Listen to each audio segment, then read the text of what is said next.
नमस्कार विद्यार्थी मित्रांनो, दिनांक 22 फेब्रुवारी 2026 रोजी शिष्यवृत्ती परीक्षा इयत्ता 8वीचा पेपर आज आपण पाहणार आहोत.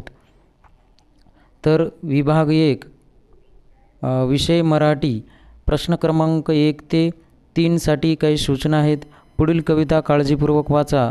त्याखालील विचारलेल्या प्रश्नांची योग्य उत्तरे पर्यायातून निवडा. या ठिकाणी कविता दिलेली आहे.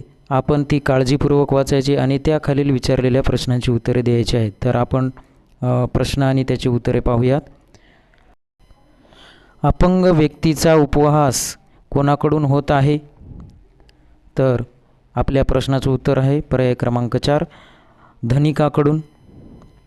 त्यानंतर प्रश्न क्रमांक 2 किव येणे हा वाक्प्रचार कवितेत कोणत्या अर्थाने वापरला आहे? तर किव येणे म्हणजे दया येणे, ऑप्शन क्रमांक 2. त्यानंतर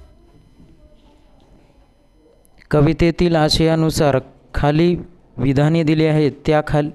त्यातील योग्य विधानाचा पर्याय निवडा. विधाने: अ. मजुराला दीनबंधू म्हटले आहे. ब. अपंग व्यक्तीची जीभ ओरडून कोरडी झाली आहे. आणि क. कवितेतील वर्णन आदिवासी पाड्यातील आहे.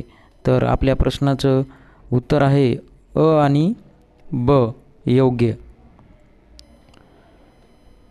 पर्याय क्रमांक 3. प्रश्न क्रमांक 4 पुढीलपैकी कोणत्या पर्यायातील शब्दाचे सामान्य रूप अचूक आहे? तर अचूक उत्तराचे 2 पर्याय निवडायचे आहेत. तर आपल्या प्रश्नाचं उत्तर आहे बघा पर्याय 1 आणि पर्याय 4 म्हणजेच किंमत किमती, मावळे मावळ्या. त्यानंतर पुढीलपैकी भावाचक नाम कोणते? नैपुण्य हे भावाचक नाम आहे.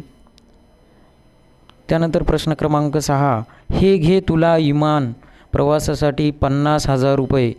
तर या वाक्यातील अधोरेखित शब्दांचे लिंग ओळखायचे आहे. तर रुपये या शब्दाचं लिंग आहे नपुंसक लिंग. त्यानंतर प्रश्न क्रमांक 7 पुढे दिलेल्या वाक्याचा प्रकार. निर्मलजीत सिंग यांनी हल्लेखोर सेबर जेट विमानांचा प्रतिकार जोमाने सुरू केला. तर आपल्या प्रश्नाचं योग्य उत्तर आहे पर्याय क्रमांक 3 केवल वाक्य. प्रश्न क्रमांक 8 योग्य विरामचिन्हाचा वापर करून लिहिलेले वाक्य निवडा. तर आपल्या प्रश्नाचं उत्तर आहे पर्याय क्रमांक 4 साहेब म्हणाले या नोटेतले 80 रुपये माझे आहेत, पण बाकी 20 रुपयांचं काय? तर प्रश्न क्रमांक 9 पुढील वाक्यातील क्रियापदाचा अर्थ ओळखा. सर्वांनी समाजात सहकार्याची भावना ठेवावी. विद्यार्थी.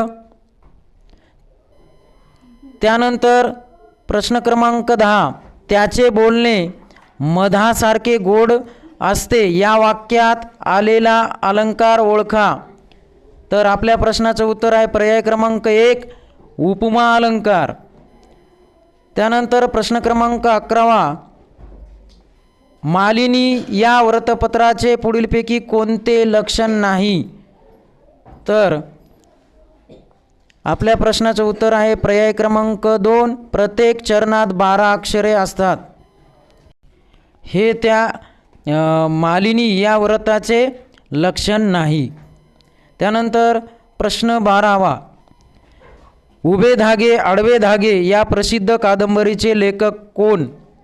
तर या प्रसिद्ध कादंबरीचे लेखक आहेत ग. दी. माडगूळकर. त्यानंतर प्रश्न 13 पुढीलपैकी अकर्मक कर्तरी प्रयोगाचे वाक्य ओळखा. अचूक उत्तराचे 2 पर्याय निवडायचे आहेत. तर पर्याय 1 मनूचा आवाज सर्वदूर पसरला. आणि पर्याय 4 चैत्र महिन्यात झाडांना पालवी फुटते. त्यानंतर प्रश्न क्रमांक 14 ते 16 साठी सूचना आहेत. पुढील संवाद काळजीपूर्वक वाचा आणि त्याखालील विचारलेल्या प्रश्नांची अचूक उत्तरे पर्यायातून निवडा. या ठिकाणी संवाद दिलेले आहे. तर आपण संवाद काळजीपूर्वक वाचून त्यावरती विचारलेल्या प्रश्नांची उत्तरे सोडवायची आहेत.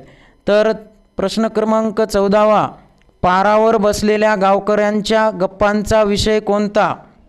तर आपल्या प्रश्नाचं उत्तर आहे पर्याय 4, यात्रेत झालेल्या कुस्त्यांचा. त्यानंतर प्रश्न 15, पैलवानांची संख्या रोडावण्याचे कोणते कारण संवादात आले आहे? तर आपल्या प्रश्नाचं उत्तर आहे पर्याय 3, आर्थिक चंचन. त्यानंतर प्रश्न क्रमांक 16, वरील संवाद झाला त्या ठिकाणी किती व्यक्ती असाव्यात? तर आपल्या प्रश्नाचं उत्तर आहे पर्याय 1, 4. प्रश्न 17, पुढील वाक्यात रिकाम्या जागी येणारा योग्य वाक्प्रचार निवडा. अचूक उत्तराचे 2 पर्याय निवडायचे आहेत.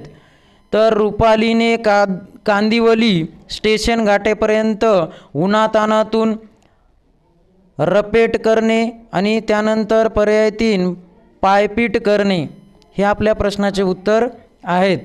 त्याच्यानंतर प्रश्न 18, पुढीलपैकी वेगळ्या अर्थाचा शब्द निवडा.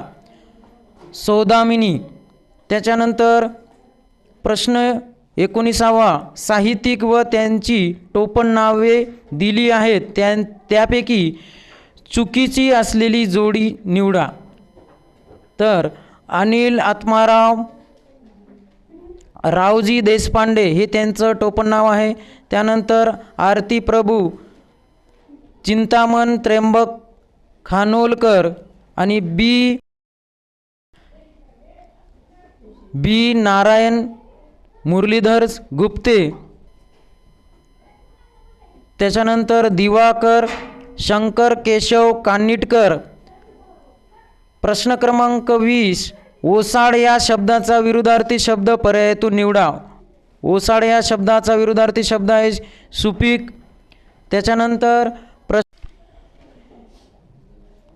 प्रश्न क्रमांक 21, अतिशय शुद्ध व उत्कृष्ट प्रकारचे या शब्दसमूहाबद्दल एक शब्द योग्य शब्द पर्यायातून निवडा. तर अतिशय शुद्ध व उत्कृष्ट प्रकारचे, तर या शब्दसमूहाबद्दल एक शब्द आहे तर बावनकशी. त्यानंतर प्रश्न 22, कार्यक्रम पूर्ण झाल्यानंतर व्यवस्था करणे या अर्थाची योग्य म्हण निवडा. बैल गेला नि झोपा केला. त्यानंतर प्रश्न 23, पुढीलपैकी कोणता शब्द कानडी भाषेतील नाही? तर बटाटा हा कानडी भाषेतील शब्द नाही. त्यानंतर प्रश्न 24, वसुंधरा या शब्दातील अनुस्वाराचा उच्चार कोणत्या परसवर्णासारखा होतो? तर आपल्या प्रश्नाचं उत्तर आहे पर्याय 2, न. आणि शेवटचा प्रश्न, संधी नियमानुसार विसंगत शब्द कोणता? तर विसंगत शब्द विचारलेला आहे संधी नियमानुसार भूतधार हे आपल्या प्रश्नाचं उत्तर आहे. तर अशा प्रकारे आज आपण दिनांक 22 फेब्रुवारी रोजी झालेला जो काही इयत्ता 8वी शिष्यवृत्ती परीक्षेचा पेपर, यामध्ये आपण मराठीचे 25 प्रश्न पाहिलेले आहेत. अशाच प्रकारचे शैक्षणिक व्हिडिओ पाहण्यासाठी तुम्ही चॅनलला सबस्क्राईब करा. भेटूयात पुढच्या व्हिडिओमध्ये. तोपर्यंत धन्यवाद.